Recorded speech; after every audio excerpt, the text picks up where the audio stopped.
قلب انسان با عقیده توحید قلب سالم گفته میشه. الا من اتى الله بقلب سلیم. کدام قلب سالم هست؟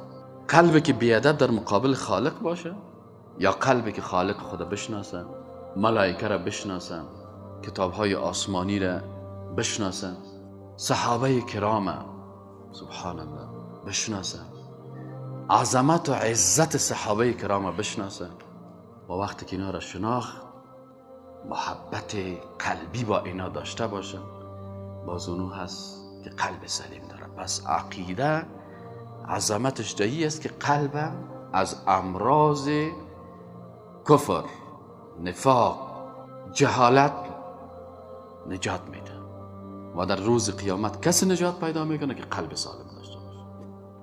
قلبش از چی سالم باشه؟ از مرداری ها و کثافت های کفر.